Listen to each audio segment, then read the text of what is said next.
and he is going to present on the SCLC twice weekly by the twice daily versus single daily fractionation of SCLC. And the next topic will be by the latest by Dr. Kazi Manir, and that will be on the latest changes in the WHO classification of CNS tumors. So first of all, we let's listen to Dr. Onimesh Shah for the SCLC journal. Over to you, Onimesh. Please share your screen. Okay. Uh,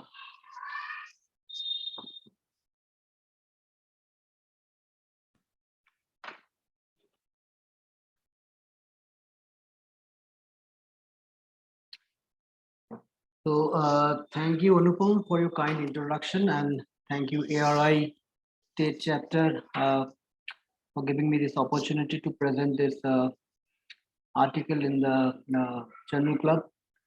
So today our paper for the discussion is high dose versus standard dose twice daily radiotherapy for patients with limited stage small cell lung cancer.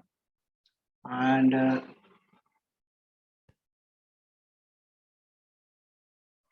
it's a phase 2 open label randomized study recently published in Lancet Oncology in March 2021.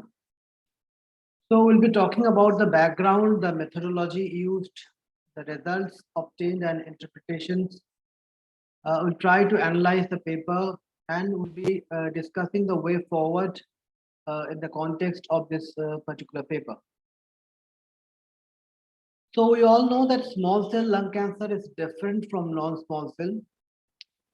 They got a small cell have got a short cell cycle time. They are rapidly proliferating. Their potential doubling time is short. It's usually 2.6 to 8.6 days in published literature.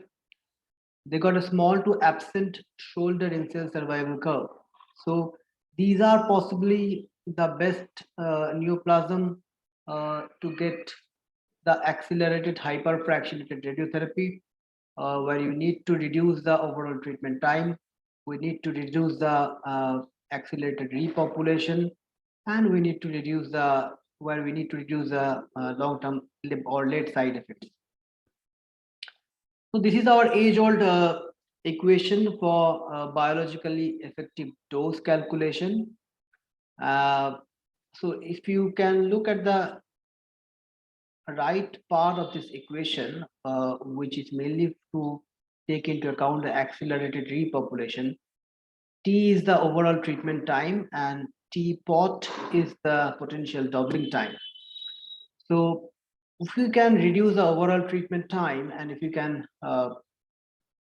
we can reduce the reduction of effective dose.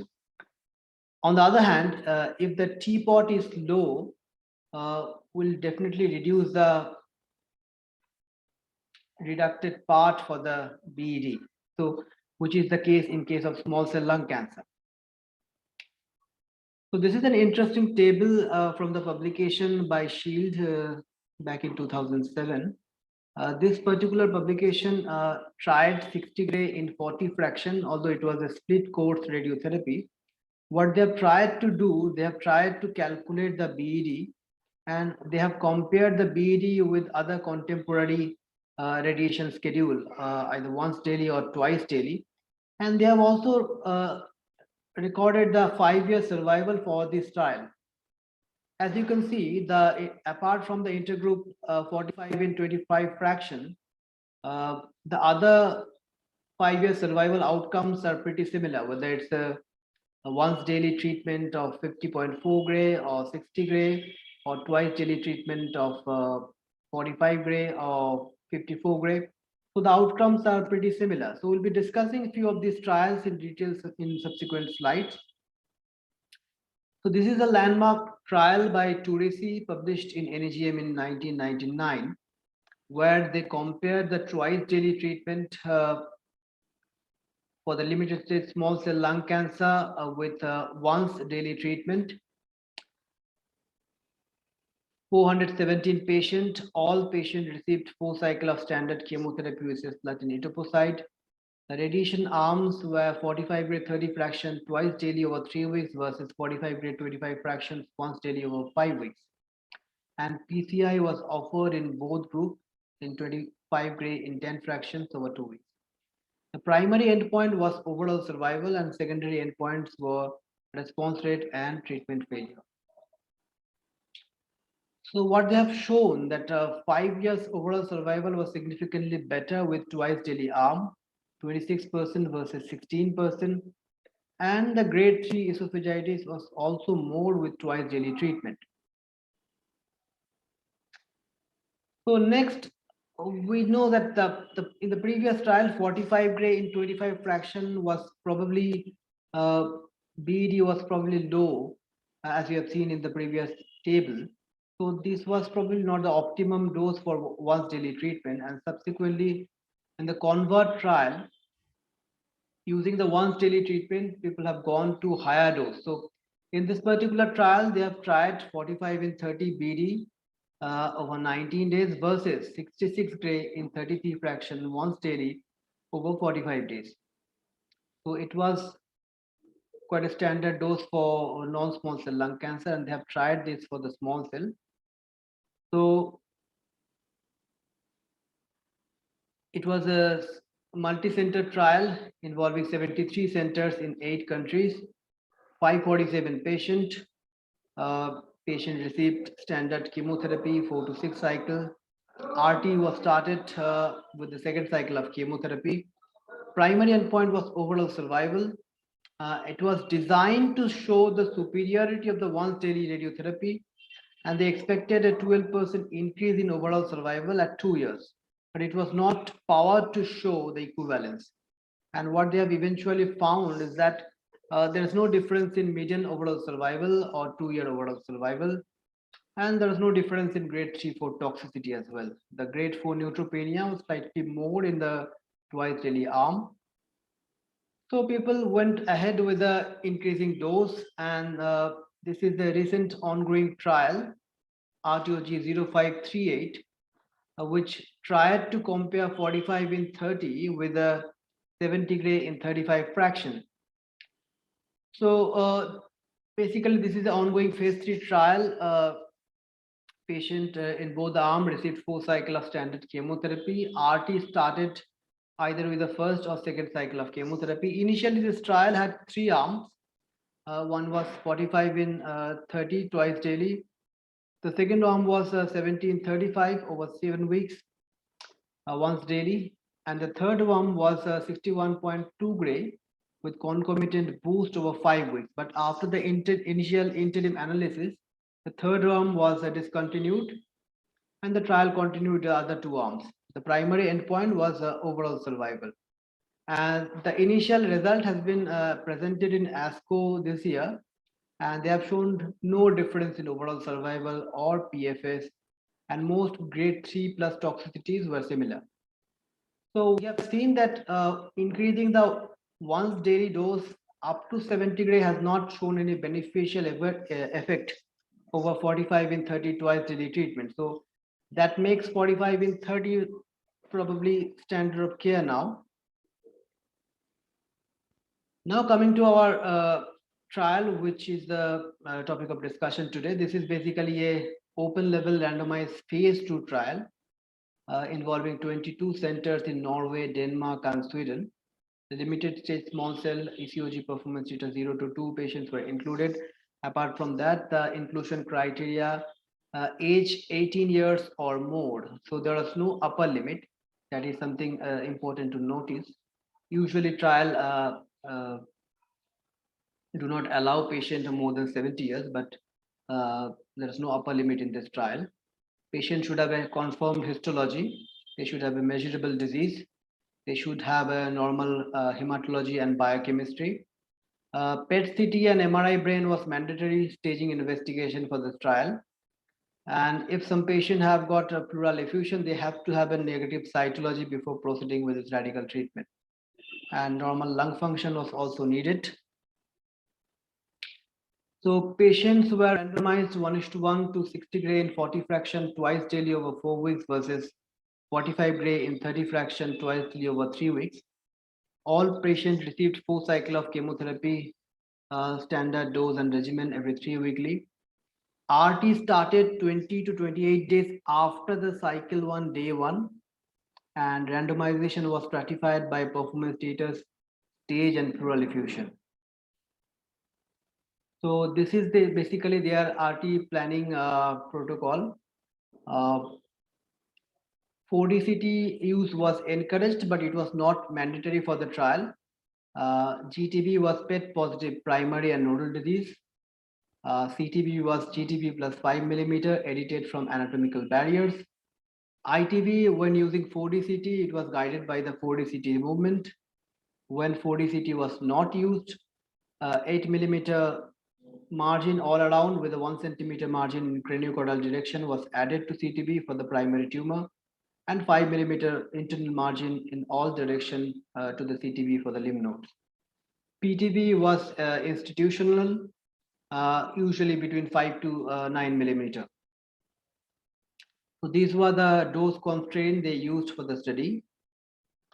So if the doses to the OAR exceeded recommended level, a dose reduction to 54 in 30 fraction, 54 in 40 fractions was allowed in the 60 gray arm. But if that is also not possible to meet, patients were treated according to local protocols. So it was recommended to complete the radiotherapy within 22 days for the 40 gray arm, 45 gray arm, and 29 days for the 60 gray arm. Otherwise, compensation was suggested mainly with the weekend treatment. Patients who responded to treatment with chemoradiotherapy were offered PCI either 25 in 10 or 30 in 15, starting within 6 weeks after the 4th cycle of chemotherapy. This is the follow-up plan. After the 4th cycle, patient have a response assessment CT scan, and subsequently every 10 weekly for the first year, every 3 monthly for the second and third year, and every 6 monthly in the year 4 to 5. Primary endpoint was 2-year overall survival, and secondary endpoint was overall survival, overall response, PFS, proportion of patients with local control, toxicity, health-related quality of life. So this was the trial profile. So they initially screened about 176 patients, but finally, after few exclusion, 170 patient was randomly allocated in both the arms. Baseline characteristics were pretty balanced, but one thing we need to focus on is that median age for this trial was about 65 years in both the arm, but you can see that about 28% patient in the 60 gray arm and 5% patient in the 45 gray arm was aged more than equal to 70 years. So that is pretty impressive, because usually we don't include 70 years or older patient in the trial, and proportion of female patient was a bit higher. So so about 88% patients in both the arms completed all 4 cycles of chemotherapy. 65% patient in high dose arm and 82% patient in 45 gray arm needed a dose reduction for the chemotherapy. PCI was received by about 85% patient in both the arms. And as you can see, the overall response in both the groups were comparable. So this is important. So the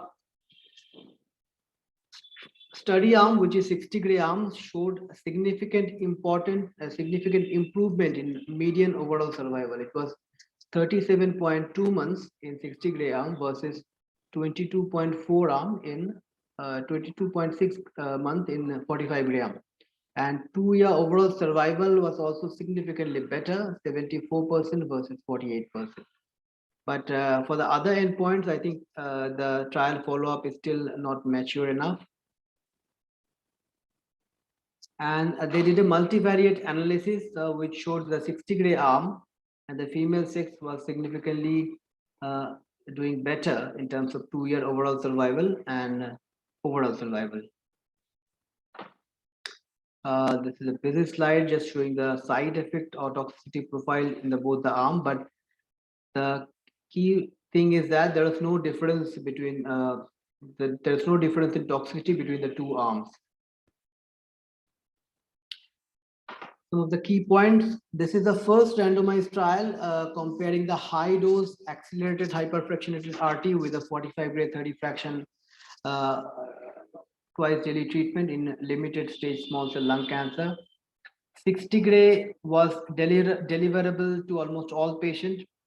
There is significant survival improvement, and 2-year overall survival reported in this trial was highest among all other studies which has reported 2-year survival, whether it's a once daily treatment or twice daily treatment.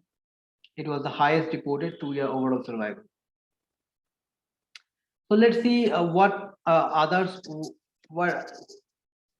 trial has shown regarding this dose escalation beyond 45 and 30 when it comes to twice daily treatment. This is quite an old study by Jeremy et al. Published in 1997. Basically, this trial didn't try to compare any dose fractionation, but what the purpose of this trial was to compare whether adding thoracic radiotherapy early or late during the chemotherapy make any difference to the treatment outcome. So there are about 107 patients. The treatment dose was 54 gray 36 fractions, twice daily, 4 cycle of chemotherapy as standard. In group arm, CTRT was started at week 1 to 4, and in group 2, CTRT was started between 6 to 9 weeks, and all responding patients received PCI at week 16 to 17. So as we all know that those who have started radiotherapy early have got a better outcome.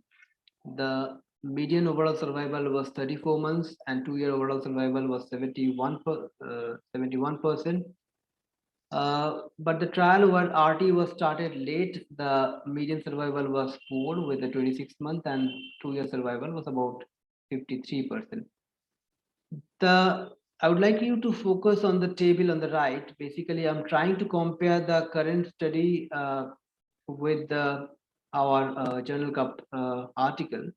So as you can see, the median survival and 2-year overall survival, although it's an old study, are pretty impressive, isn't it?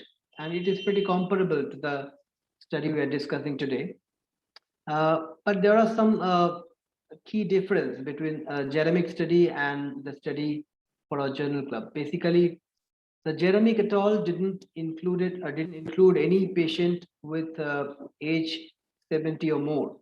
So that was a key points for the study, and I think that was the key. And as we have seen in our study, that about 1/3 of the patient were more than 70 years of age, or more than 70 years of age. So that was something which might have made difference for this outcome. So this is a Swedish study published in Acta Oncologica. This is again a non-randomized study of 80 patients. All patients received 6 cycles of chemotherapy with platinum etoposide. So what they have eventually tried, basically they tried giving 60 gray in 40 fraction twice daily over 4 weeks. But for those patients who've got larger tumor volume or poor performance status, they end up giving 45 gray in 30 fraction. So it was not meant to be comparable, comparative study. And PCI was given to all responding patients. So as we can see, the outcome was not that good. Median survival was 20 months, and 2-year survival was about 40%. This is a study by NCCTG group published in, I think it was 2007. Basically, there are 76 patients received 6 cycles of chemotherapy with platinum etoposide. In this particular study, they used 60 gray in 40 fractions BD regimen, but it was not continuous, it was a split course.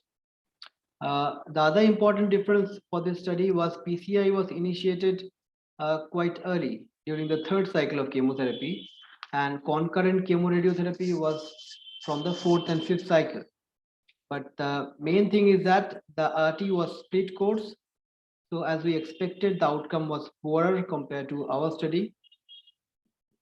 And the grade 3/4 esophagitis was also more.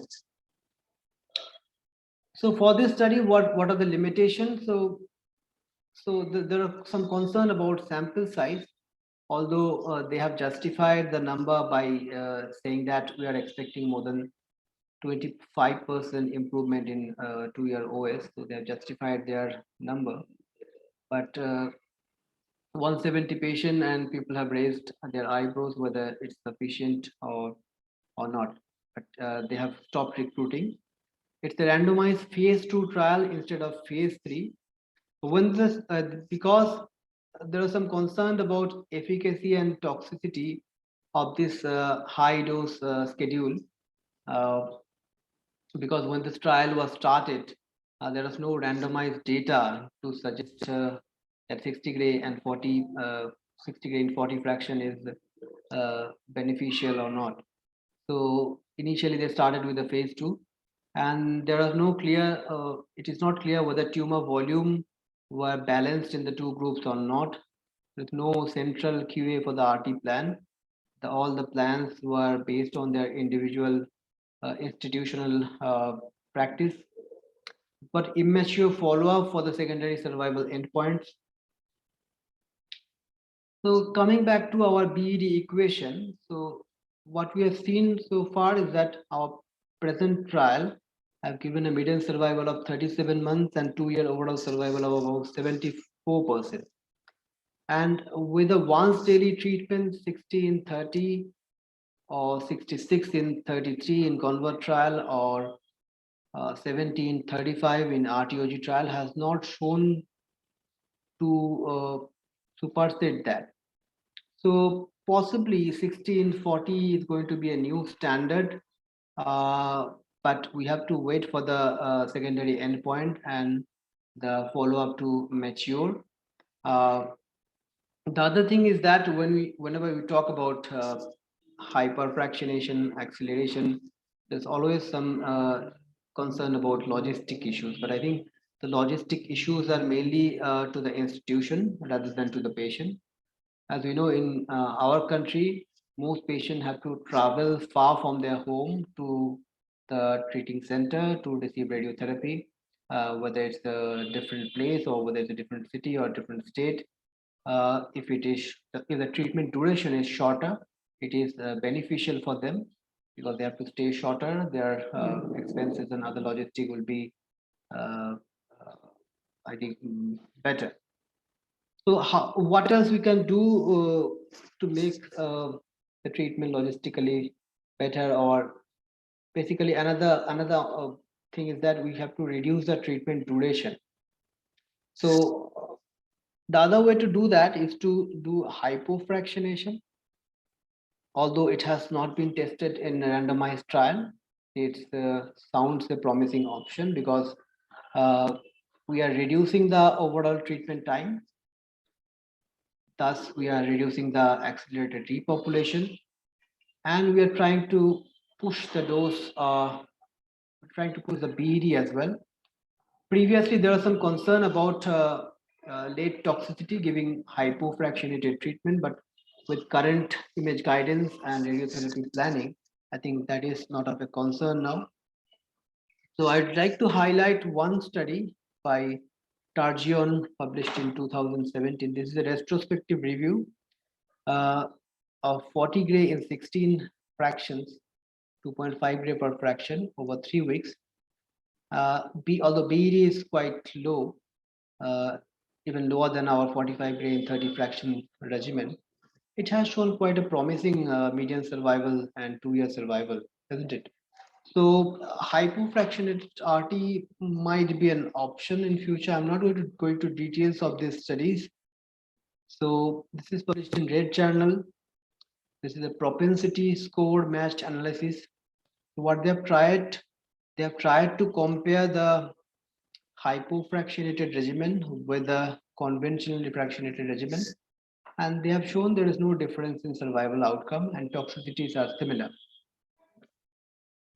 This is the Tarjian paper. They also, I think they have already spoken about that. They use 40 gray in 16 fractions over 3 weeks. And they have also shown that this outcome is comparable to the published outcome of twice daily treatment. So hypofractionated radiotherapy is something we need to explore in small cell lung cancer. In conclusion, hyperfractionated accelerated twice daily thoracic radiotherapy of 60 gray is feasible. We have seen that more than almost 97% patient completed that. It has shown to improve the survival significantly compared to standard 45 gray in 30 fraction schedule without adding much toxicity. Logistic issues of BID treatment mainly for the institute rather than for the patient, and hypofractionation needs exploring in randomized control trial. That's all for me. Thank you. Happy to take any questions. Well, are there any questions? So, thanks a lot. I mean, if anybody has any questions for Dr. Animesh, you can please type into the chat box. Thanks, Dr. Animesh, for that wonderful presentation. I just have one question to ask you. The only issue I've had in the control versus experimental arm was that the number of patients more than 70 years were lesser, in fact, 7% lesser in the control arm than in the experimental arm. So which could have led to some kind of a selection bias in terms of the tolerance to the regimen. What is your take on that?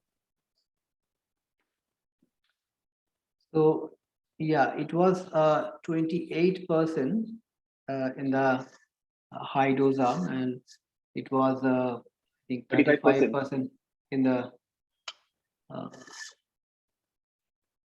45 gray. Yeah. So maybe I'm not sure. Because considering the amount, the number of patients that has been accrued, one is 89 and the other is 81. So these are, if we compare to all our landmark trials, those are very less numbers. So, and when we have such a huge difference, it might not be that statistically significant, but at the end of the day, they do have an impact in our results, right? Yeah, maybe. So I think just we see the absolute number, the number difference is just 3 patients. So 25 and 28. Okay. In terms of percentage, it looks a bit large, but in terms of just absolute number, it's just 3 patient difference. So what they have done from their initial study, the 2-year survival was about 56% from their previously published, I think, phase 2 data, and they have calculated the sample size, expecting that they are expecting more than 25% better outcome.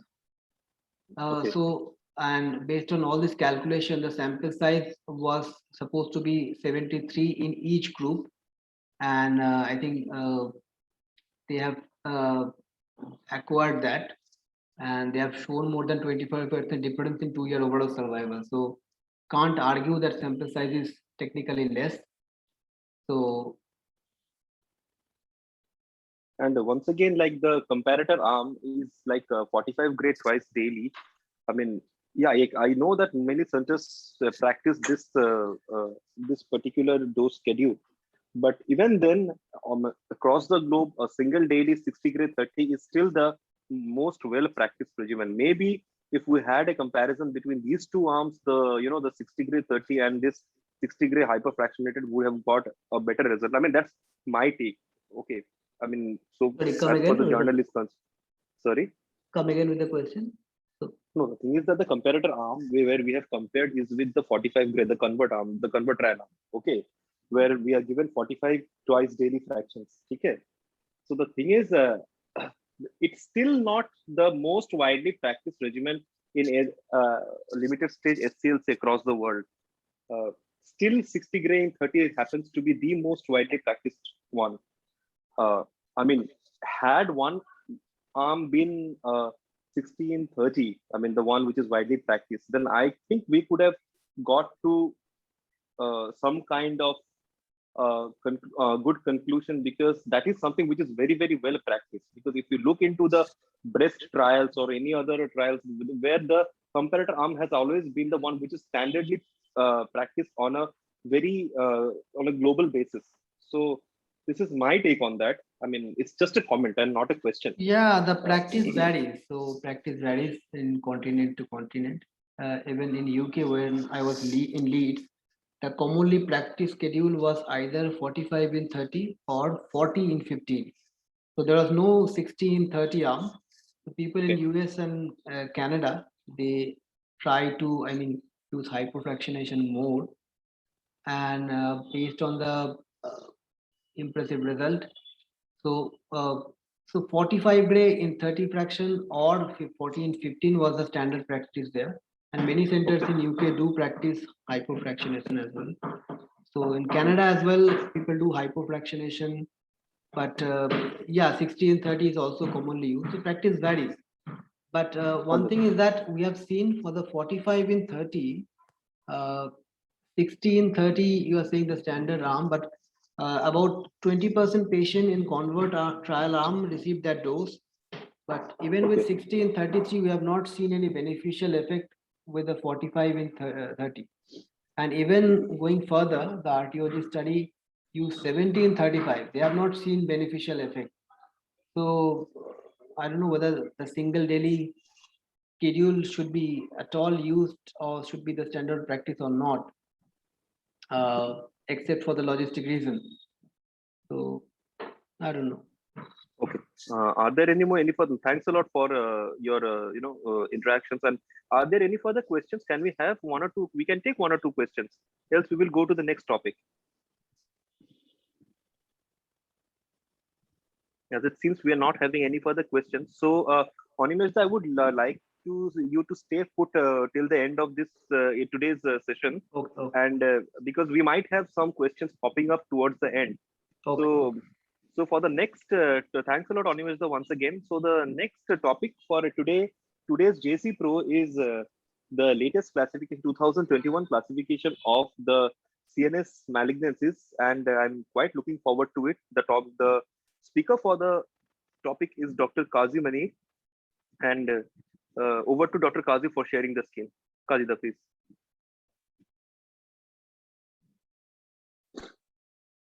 Your screen is visible, but I cannot hear you. You might need to unmute yourself.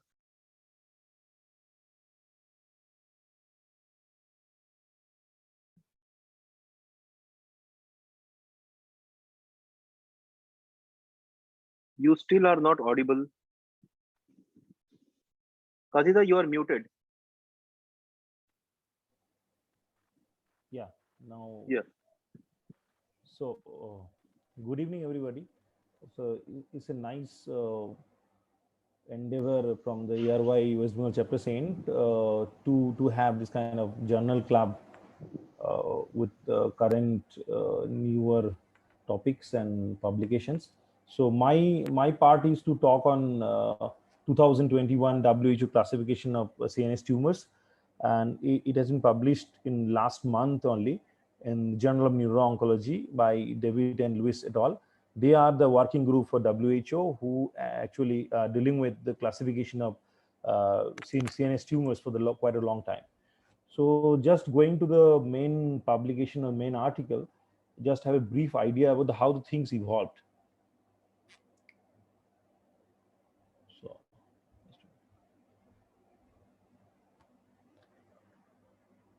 So the working group actually working on CNS tumor classifications from quite a 3 decades. From 1979, they have a first edition of this classification, and to the latest one, the 6th edition, with the 6th edition currently going on with the WHO CNS 5 recommendations. The first one on basically on histological typing, and the second edition in 1993, they actually added the IHC markers, which helped them to subclassify the CNS tumors.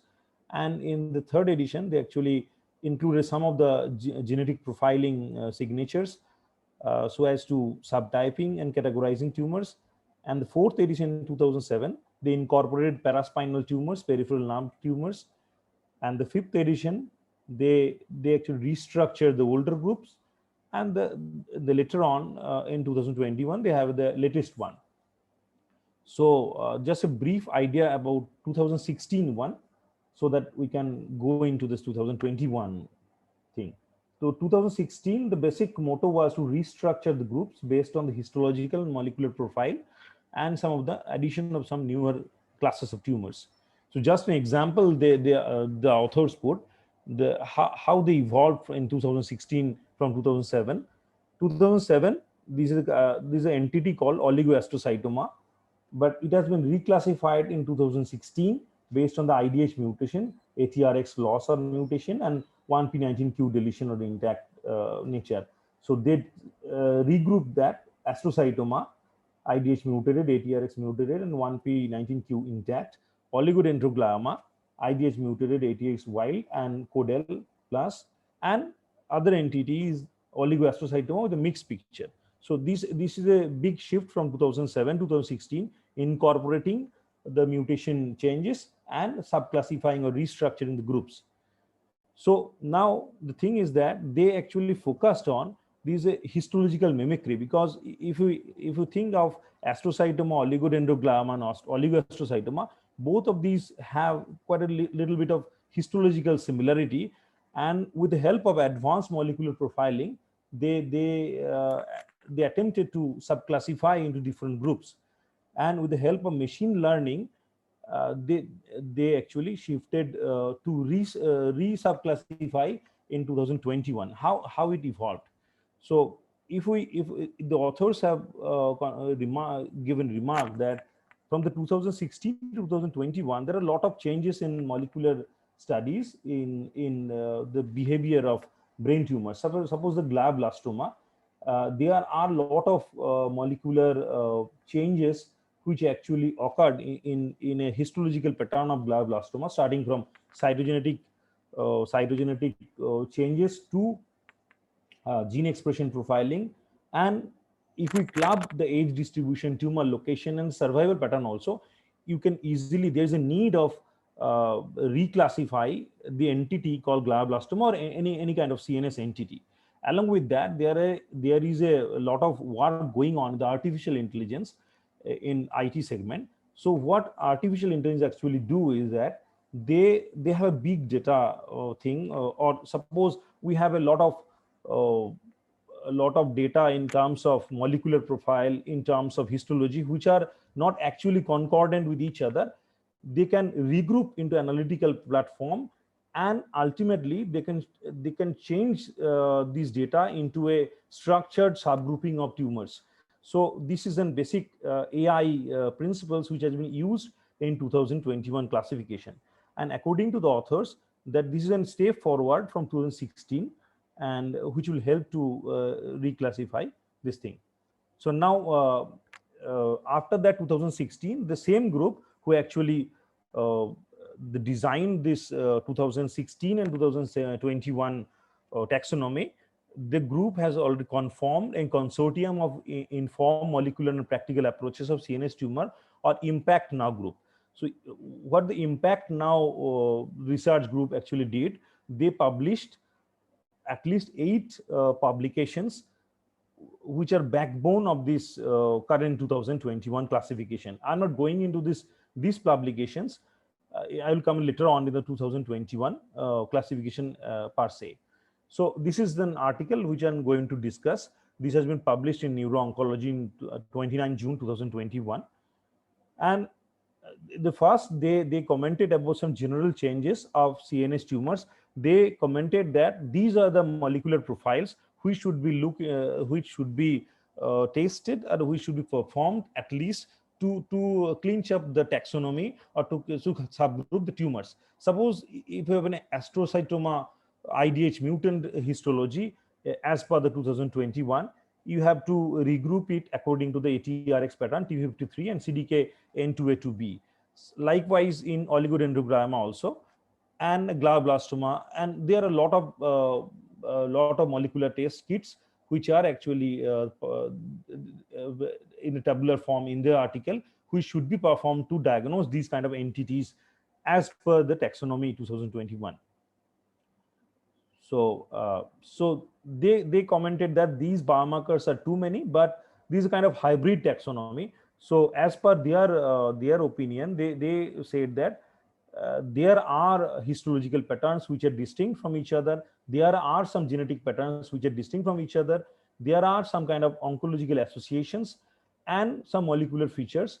So these kind of bizarre taxonomy, and they are, according to their comment, if we go through the article, they said that these are kind of intermediate regrouping of these tumors, which will help in the future to finally classify or finally precisely classify these tumors. So which are actually important from 2016 to 21. If we go through the subgroup by subgroup, which will come later on, they only focused on the tumors which are clinically important as per the location, as per the age, and as per the genetic modifiers. So they only included those parameters which are clinically relevant, not those parameters which are not clinically relevant, which were used previously.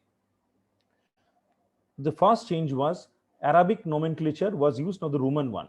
According to them, previously used that grade 1, grade 2, grade 3 in the Roman format. So currently they said that it should be an Arabic one because there can be a typographical error of grading these tumors. Grade 1 may be typed as grade 2. So to avoid these kind of errors, they recommended that Arabic nomenclature should be used, and the gradation should be on the tumor type. So this is an important change from the 2016 to 2021. According to the authors, they said that every subtype should be classified according to the grade, not the class should be graded accordingly. So their variety called anaplastic variety, like anaplastic meningioma or anaplastic gliomas, these are obsolete entities according to the 2021 taxonomy. They said that meningioma should be classified as a meningioma, grade 1, grade 2, grade 3, or astrocytoma, grade 1, grade 2, grade 3, not any kind of thing like anaplastic astrocytoma. So this will lead to a more flexible thing, and this should be, we can regroup tumors according to the grade, and we can differentiate between them only with the biological similarity or differences. And these are kind of similar approach to we deal with non-CNS tumors. So just for an example, astrocytoma IDH mutant, their newer gradings are 2, 3, 4, and also like the meningiomas. Previously, these were subclassified in 2016 as a grade 1, grade 2, and anaplastic. No, currently now meningioma 1, 2, 3, astrocytoma 1, 2, 3, 4. So these are, it has been seen that these are only clinically relevant behaviors which are included, and they commented that anaplastic variants should not be used. And the second change is that CNS tumor grading, they said the tumor grading is not only the histological one, tumor grading may be an hybrid one.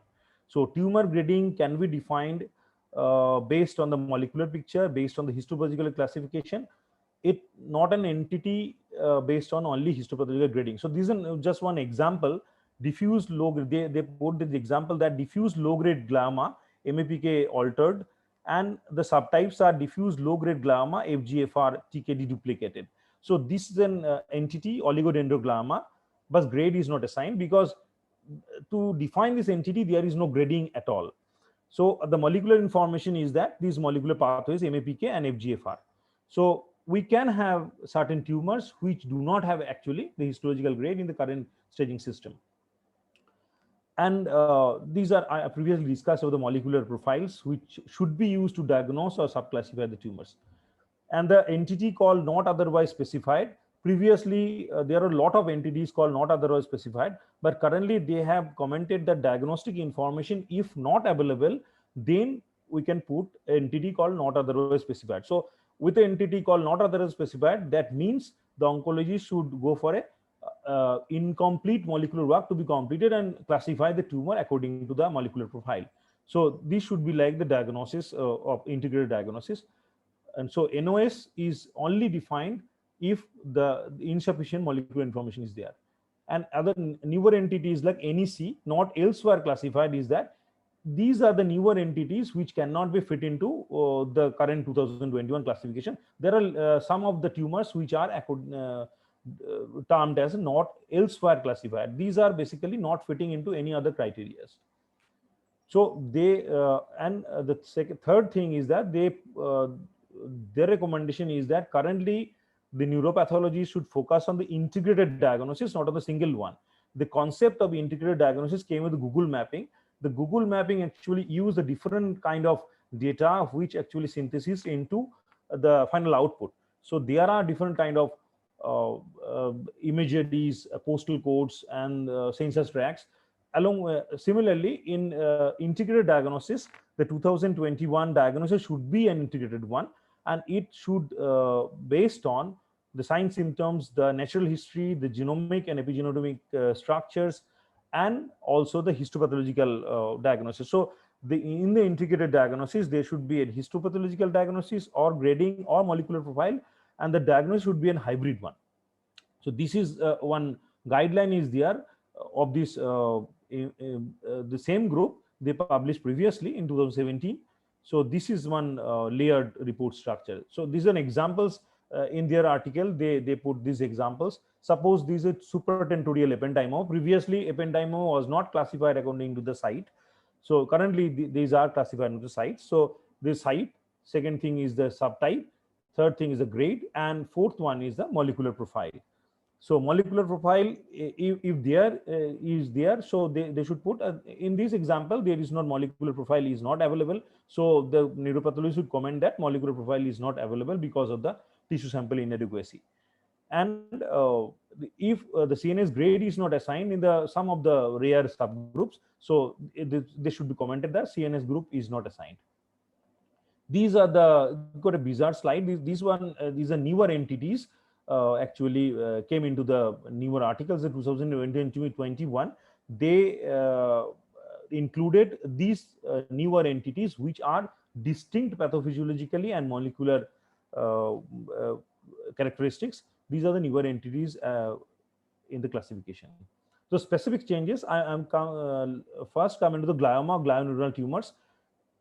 Currently, the glioma is classified in rather 6 subtypes: adult type diffuse glioma, pediatric type high grade, low grade, circumscribed astrocytic tumors, glioneural tumors, and ependymomas. Previously, there was no subtype for pediatric one. Currently, there is subtype on pediatric one. So this is an adult on pediatric. These diagnoses, you can easily see that the diagnoses are basically integrated diagnosis based on the molecular profile along with the histopathological one. So adult subtype is that their comment is that why they differentiate between the adults and pediatric. It has been seen that adult tumors are primarily seen in the adults and pediatrics are primarily seen children, and adult subtypes are rarely in children. So adult subtypes are mostly on IDH mutated or IDH wild or 1p19q codel or codel normal. And the pediatric type based on the classified according to the histone H3 status and RAS and MAP thing. So they are basically distinct biologically and prognostically. So they subgroup according to the newer classification, adult and pediatric. The pediatric one also, they are subgrouped into the different categories at a high grade and low grade. High grade are 3 and low grade are basically 4. So main subtypes are pediatric diffuse high grade are diffuse hemispherical and pediatric type high grade gliomas, and the low grade one, a pediatric type oligodendrogliomas. These are the main common subtypes. So the 2016 one was a quite big, the big classification of astrocytic and oligodendroglial tumors. But now 2021 is a simple one: adult subtype, astrocytoma IDH mutant, oligodendroglioma IDH mutant 1p19q codel, and glioblastoma IDH wild type. So these are the NOS is not used. Grading is done as per the group, not within the group. Basically, grading should be done within the type. Oligoastrocytoma is deleted, and molecular profile is added. So this is an adult one. So this is quite a big change from 2016 to 21. And suppose in example 2021 astrocytoma IDH mutant. Previously it was IDN mutant diffuse astrocytoma. They are subclassified into diffuse astrocytoma, anaplastic, and glioblastoma. Now they have astrocytoma IDH mutant, and gradation can be done within the subtype. Like grade 4, you can say the grade 4 based on microvascular proliferation or CDKN2AB homozygous pattern. And likewise in glioblastoma, previously glioblastoma was like glioblastoma IDH wild, glioblastoma IDH mutant, glioblastoma NOS. There is no NOS currently. Glioblastoma is defined as a GBM IDH wild, because GBM IDH mutated is basically astrocytoma IDH mutant grade 4, and GBM IDH wild is defined along with the grade 4 either microvascular proliferation, TART mutation, EGFR amplification, or addition of 7 chromosome or deletion of 10th chromosome. So other subtypes, the rare subtypes are circumscribed astrocytoma. This is a newer one, and the astroblastoma MN1 altered. This is a newer one. The ganglioneuronal tumors, the newer one, like diffuse glioneural tumors, myxoid glioneural tumors, and multinodular vacuolating neural tumors. These are the newer entities which are less common. The newer changes of choroid plexus tumors are a little bit of similar, and classifications are almost similar. Papilloma and choroid plexus papilloma and carcinomas. Ependymal tumors. Previously, ependymal tumors were not classified according to the site. They were like subependymoma, ependymoma, and anaplastic ependymoma. Now the classification is based on the site: supratentorial, posterior fossa, spinal, and myxopapillary subependymoma. So this is a big change from that, and the classification should be within the group. Gradation should be within the group, grade 2 or grade 3. So supratentorial are basically of three types based on the molecular profile. Posterior fossa are basically of 2 types, and other subtypes are spinal ependymoma with MYC and amplified, and other subtypes are like previously myxopapillary and subependymoma. So there is a big change. The site is added and reclassified ependymal tumors. And other these are the same slides. So other embryonal tumors are medulloblastomas. So medulloblastoma is previously these are reclassified into a smaller classification. So the first change is that medulloblastoma histologically defined is classified into a single type, which is a medulloblastoma histologically defined. Previously there are subtypes, but nowadays the authors commented that medulloblastoma histologically defined type should be defined as a different variants of medulloblastoma histologically defined.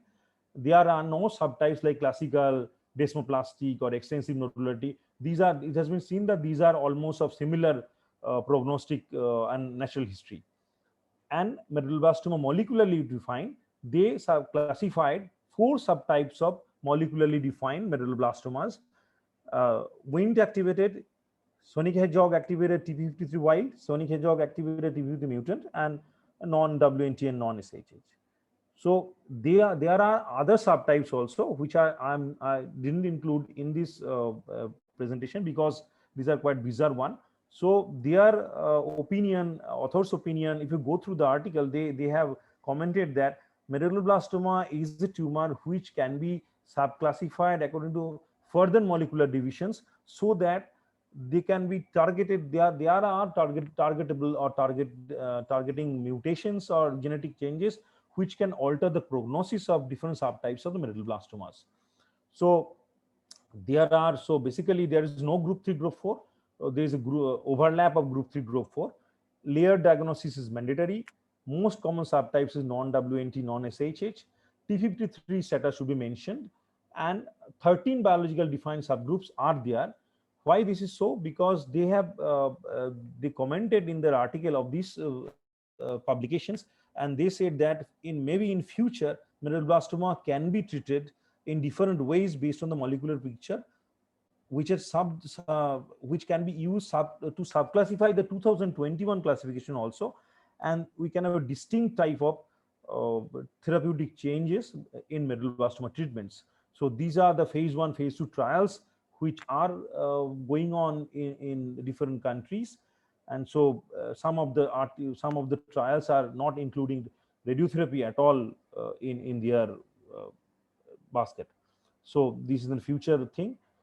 And other embryonal tumor subtypes are almost similar like previous one. Only the newer one is that BCOR, internal tandem duplication CNS tumors. These are newer tumors, and these tumors, the uniqueness of this tumor is a partially neuroepithelial tumors and partially mesenchymal tumors. The pineal tumors have reclassified in almost similar ways. Only the addition is that on molecular profiling, the PTID, like pineal parenchymal tumors, they have given importance to this molecular signature, the KBTB4 insertion, which are prognostically important for PTIDs. And the newer entity is desmoplastic tumors, which SMARCB mutant positive. So they are the pineoblastoma is reclassified into 4 molecular subgroups, which are not included in my slides, which are quite the difficult one. So they are biologically molecular subtypes based on the methylation profiling. Meningiomas, the landmark change that meningioma, previously there are a lot of meningioma subclassification, but currently meningioma is the only single entity. This is called meningioma with a 15 histological variants and gradation to be done within the meningioma subgroups. And grade 3 should be defined if there is a TART mutation positive or if there is a CDKN2A to be homozygous loss. Mesenchymal non-meningeal epithelial tumors, they are almost similar likewise in the previous one. Only they have only included those soft tissue tumors or those mesenchymal tumors which are basically unique to CNS. So they omitted the chondrosarcomas, chondromas, and the osteosarcomas from this previous thing. And leiomyoma, leiomyosarcoma, these are obsolete entities in current entities. Rather, they included and also they excluded the term called hemangiopericytoma. They only give is the solitary fibrous tumor should be used. And the nerve tumors were almost similar like previous one. Only the paraganglioma, which were previously neuroepithelial tumors, now they include in the nerve tumors. So these are newer incorporation from previous one. Lymphomas and histiocytic tumors, they have reclassified the lymphomas and histiocytomas. They commented that only those tumors which are actually peculiar and with a distinct entity in case of CNS manifestations, those should be included in this thing. So these are primary diffuse large B-cell lymphomas and immunodeficiency associated lymphoid granulomatosis in revascular lymphomas and other like ALK positive negative anaplastic large cell. MALT and histiocytic tumors are quite rare one, and these are similar like previous one. Cellular tumors were almost similar like previous one. So the cellular craniopharyngiomas were previously subtyped as adamantinoma, adamantinomas craniopharyngioma, papillary craniopharyngioma. Nowadays, they are classified according to the newer entities or separate entities based on their histological pattern. They commented that these entities are quite different biologically and also prognostically and of the natural history. And the newer entity is the pituitary blastomas and pituitary neuroendocrine tumors. These are newer entities which are not previously in 2016 one. So metastatic tumors are basically subclassified into 2. Previously, metastatic tumors or only one subclassification was that metastasis to CNS. Nowadays, they classified into metastasis tumors in meninges or metastatic tumors in the brain and spinal cord parenchyma. Germ cell tumor, these are the similar entities which were previously there and now 2021 also. Melanocytic tumors are also 2016 and 2021, they are similar. There is no change. So these are major changes which are actually incorporated or revised in 2021. These are astrocytoma IDH mutant, which covered glioblastoma IDH mutant. So there is no entity called glioblastoma IDH mutant or separate entity, they should be classified as astrocytoma IDH mutant grade 4. Diffuse midline glioma, these were H3K27. Previously, it was mutation of H3K27 in 2016. Now it has been changed into H3K27 altered. Choroid gliomas, previously the site designation is changed. Astrocytoma, astroblastoma, these are newer entity, MN1 altered. Ependymoma, the site specific changes are there, supratentorial, infratentorial. Embryonal tumors, and these are solitary fibrous tumor. The hemangiopericytoma term is obsolete now, and other are rare subtypes which are actually not very important. Pituitary neuroendocrine tumors are the newer entities. So in conclusion, according to them, this classification is a quite bizarre one, is the hybrid taxonomy, and a quite confusing one. They said that this is a confusing one, but they said that this classification is based on the current understanding as of now. But as the neuropathology and molecular biology is quite advancing in their field, so these are stepping stone to further reclassify the tumors according to their prognostic importance, according to their therapeutic importance. So in future days, we may see much more complex neuropathological taxonomy of CNS tumors, which will help the clinicians to clinch up the prognosis and also the predictive thing. And also we can also use the predictive molecular biomarkers as per mentioned in the neuropathological classification, so as to help in future days to treat these tumors with a quite good outcome. So thank you.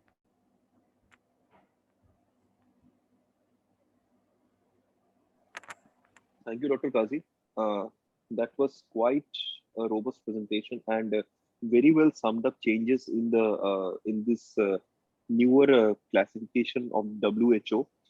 Now, do we have any questions? We haven't had any question in the first topic. Now, can we expect some questions here in the second topic? You may either raise your hand or you can type in your questions in the chat box, or anybody from the panelists would like to have any questions. Like if you have any confusion regarding what Dr. Kazi has presented, please come up.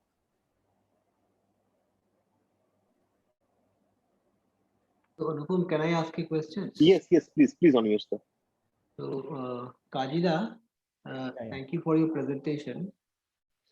So, it's quite complex, it's quite bizarre, the current classification. Yeah, definitely. Yeah. So, whether we are changing, my question is quite simple. So, if a patient with a high-grade glioma come to you in your clinic, so what molecular profile you should be you will be advising for a low grade or high grade, and has it changed anything since last 2016 classification or not? According to them, the only change according to them is that you can put a TART promoter mutation which were not previously used, and CDKN2A2B mutation status. Other thing like IDH, ATRX and TP53 we already use. Only their emphasis is on that the glioblastoma or gliomas to be classified principally pediatric and adult one, number one. Second, that the astrocytic tumors which are IDH mutant, they are classified or subclassified within the group according to the grade.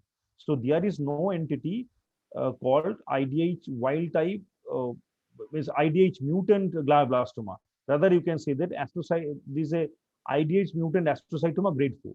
There is a change of nomenclature as of now, and only the two molecular markers they are according to them they should be added: the TART promoter mutation and also the CDKN2A2B. And if there is a IDH wild type glioblastoma, to add on this entity, you can go for a EGFR amplification or chromosome 710 deletion or 710 deletion. There is a list of molecular changes or molecular test to be done. These it has been published in their article, which should be done in which tumor histological types.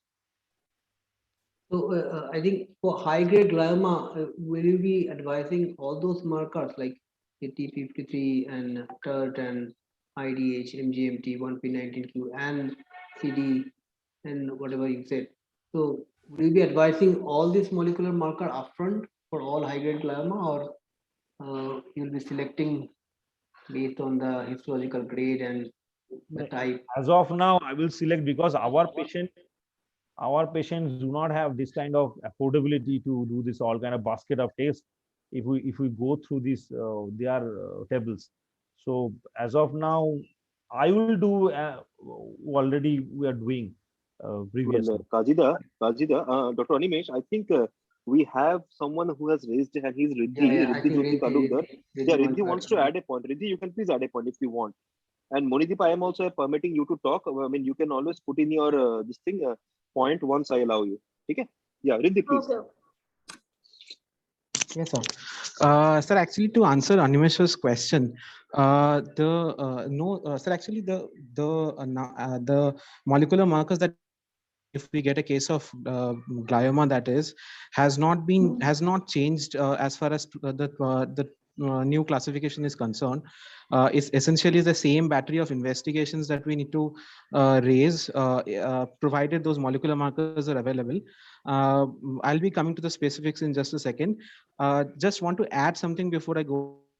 The new classification makes better sense as far as the prognosis is concerned, because we have seen that the diffuse oligodendroglioma or diffuse astrocytoma versus anaplastic astrocytoma or diffuse astrocytoma, these did not make any sense because prognosis actually differed between astrocytoma and oligodendroglioma. The prognosis between a diffuse or a grade 2 oligodendroglioma and a grade 3 oligodendroglioma was not much difference. The median survival used to be somewhat around 15 years as per the classical teaching. It did not change much as irrespective of whether the case has presented as a grade 2 or a grade 3 oligodendroglioma. So this particular point has been talked about, and that is specifically the reason that they have removed diffuse and anaplastic and all these terms, and they have replaced it with molecular markers, because the presence and absence of these molecular markers, ATRX and the 1P19Q co-deletion, does make better sense than giving them a grade. That's first point. Second point is that like you said, are we supposed to raise all the things at a time?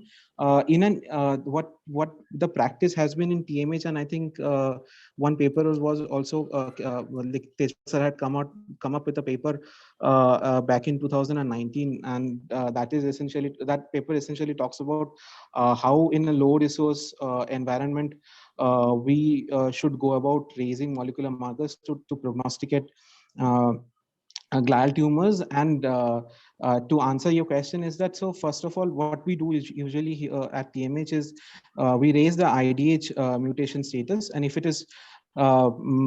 comes out to be mutant, we raise, and if the morphology is astrocytic, then we only raise the ATRX, and 1P19Q, it need not be raised if the morphology is not of an oligodendroglioma type.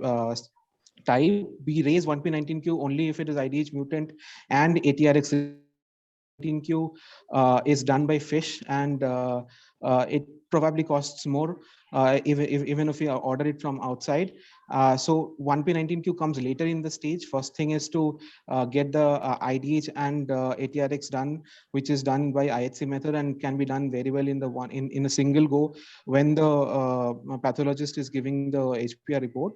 So once the report comes out to be either IDH mutant or IDH wild type, or ATRX mutant versus wild type, and then only if we should be raising 1p19q or not. For a few example is that suppose it has come out to be IDH negative and it is ATRX lost or ATRX retained. Mostly the diagnosis would if it's a higher grade tumor, diagnosis would go in favor of a GBM. But in some cases there would be an indication if the age is young, if it's a pediatric subgroup and it has morphologically looks like a grade 4 GBM or astrocytoma grade 4, and it is come out to be IDH negative, and it is not going into the exact demographics of a IDH wild type GBM, then we can think of other molecular markers like we talked about CDKN2A. CDKN2A, however, is not done in India, as far as I know, is not done in many centers. We can, however, raise histone because G34R is seen can be positive in lateralized tumors. Histone H3K27 is positive in midline tumors. So in those cases, where it is not either going towards oligodendroglioma or astrocytoma, we can raise histone to see if it is a GB glioblastoma or a grade 4 tumor of some other lineage, probably histone. Although I should add that if histone tumors in adults do not behave as badly as they do in children. But as far as an integrated diagnosis is concerned, we can definitely go or raise the molecular markers in a systematic way, one after the other, because the treatment doesn't change, and we can start the treatment. The treatment is more or less the same, and we can get the molecular markers for an integrated diagnosis one after the other.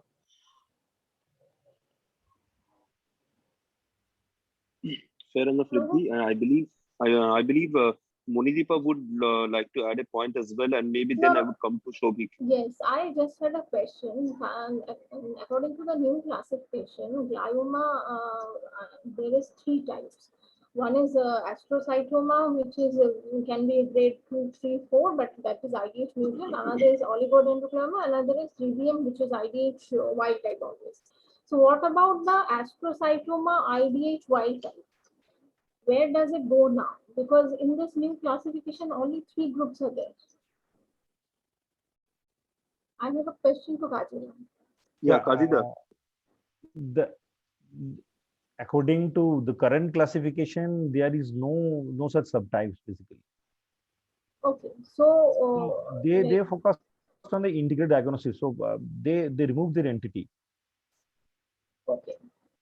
So anything which is astrocytoma according to the histological type and IDH is wild, in that case, where should we place? We are not placing it anywhere, or should we do further tests? No, they didn't discuss about the thing. They, according to their article, the only 3 things in the adult type diffuse gliomas, these are only IDH mutant astrocytoma, oligodendroglioma, and glioblastoma IDH wild type. Okay. So this is Kajida, there is a question from Shobhik. He had earlier raised a hand. So Shobhik has asked that is there any change of treatment recommendations as per this new classification? What do you say? no, the article did not recommend any kind of treatment change. Their only purpose of this thing is that to further like precisely define the groups based on the molecular profile. So in future days, maybe these are add-on molecular markers which were discussed by Riddhi Jyoti, that the additional markers which might help in future to define groups based on the therapeutic differences. Very well. So we got any further And questions? any vary of the prognosis according to this molecular classification? Any prognostically they are different?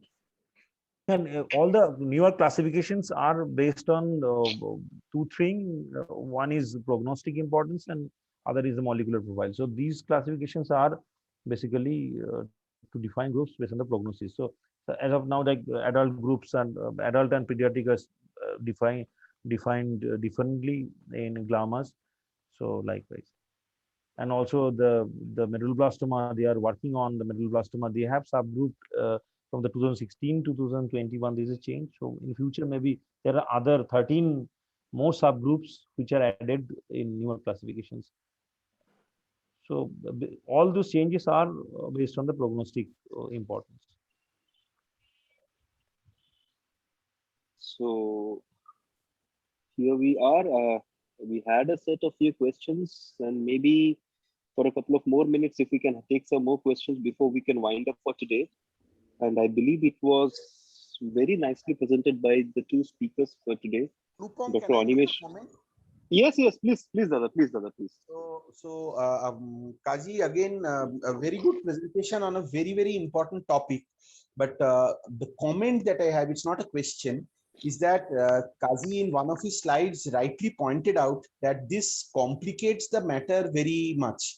Now, the practical difficulty of this, particularly in resource constrained setups like in India, including in many parts of India, is that number one, the molecular subtypes especially are not very well validated as tests. Secondly, when this kind of a layered classification becomes mandatory, it becomes obligate for all the treating clinicians to actually have every patient go through this kind of a layered classification to arrive at the diagnosis. And that I think would be a real challenge in clinical practice for most of us going forward. Although we understand that there's a huge prognostic importance, and that now even for CNS tumors, we are moving in an era where there would be a lot of targeted therapy for many of these mutations, which are actually driver mutations or molecules which will be specifically targeted against these. But the fear that I have is that we would be in a quandary on one point to theoretically know what to do, and on the other point to sort of keep searching as to whether we can actually deliver the promise that has been given to us, or the onus that is on us in terms of our practical clinical purpose. So what is, I'd just like to know, Kazis or any of you, what is your comment regarding this? Yeah, Abhishek is very true. The authors have also commented that this is a quite hybrid one. This is a quite difficult one, and their opinion is that this is an intermediate stage of classification. Though they are expecting a further more matured one in the future days, within a couple of one decade or 2 decades later on, and the, the taxonomy would be quite distinctly different from each one from other, and with a therapeutic definite therapeutic significance. But true in our country, I don't know how the neuropathologists were able to give this kind of layered diagnosis as recommended by this the guideline body. So this is Well, Abhishek, as you pointed out very rightly, the thing is that, I mean, the question is, how many centers in India could actually adapt to the 2016 classification of CNS tumors and tailor their treatment? Okay, Exactly, very few centers. So very few that centers. 2021 is even more complicated. So the 2021 makes things even more complicated. Okay, it's a pathologist's nightmare and as well as a clinician's nightmare, isn't it? So as Riddhi put it, it might add to some prognostic value, because all these classifications eventually come with some amount of prognostic value. But how we tailor our treatment in our resource limited setting is quite a big question mark, especially in the CNS modification of histologies. I think we have to wait for another 5 to 6 years to the 7th version of this this classification. I expect that they will include those subtypes which are actually, or those mutations or targetable mutations will be come into the picture, so that then we can jump to those tests and treat patients accordingly. So as of now, I think these are what a complex one. And the Riddhi also said that in the TMH also, even they don't have this kind of infrastructure to do all those additional studies. Correct. So just another small addition to this, which I just remembered while you were discussing. So I remember after the 2016 classification was actually published, I remember talking at length with Professor Jalali at one point of time, and I even as a student or a junior faculty at that point, I asked him about this very thing. That was 5 years ago, and he told me a very interesting point, which I remember, that although the molecular classifications are difficult, one way, I'm not saying that's the ideal thing, but one way in which this could be partially circumvented is to develop good neuroradiologists, which of course you know that in the TMH, for example, there's a dedicated neuroradiology consultation which is done, and in many other centers as well. So radiomics is probably one such thing which could actually look at this, because neuroradiological interpretation by good quality MR and the modifications of MR, especially for CNS tumors, is sometimes possible to go almost to the molecular level for, say, for tumors like medulloblastoma, or for example, in high-grade gliomas, where it is, whether it is astro or GBM, this kind of approaches with good radiomics, this is something which could perhaps become a reality. So that was his statement, and I think that is again a food for thought, because if you do Yes, not sir. have that kind of pathological output, if you have the right neuroradiologist, of course, again, that is a rarity, I agree, but that could be something that we would probably look at a certain point of time. Agree, sir. Actually, sir,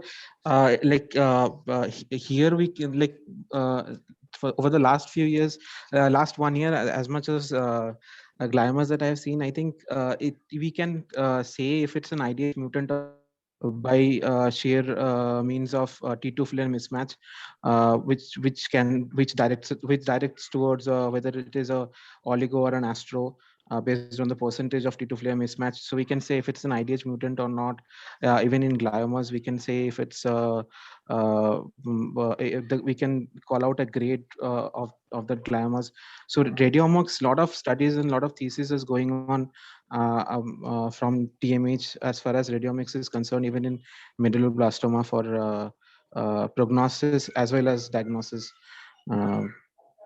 purpose. Agree, sir.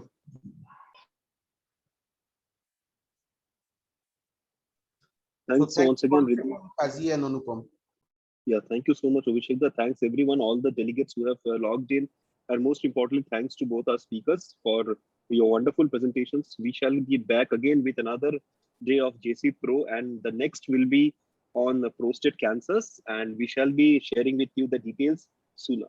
Thank you so much. Have a nice day and have a wonderful weekend ahead. Bye.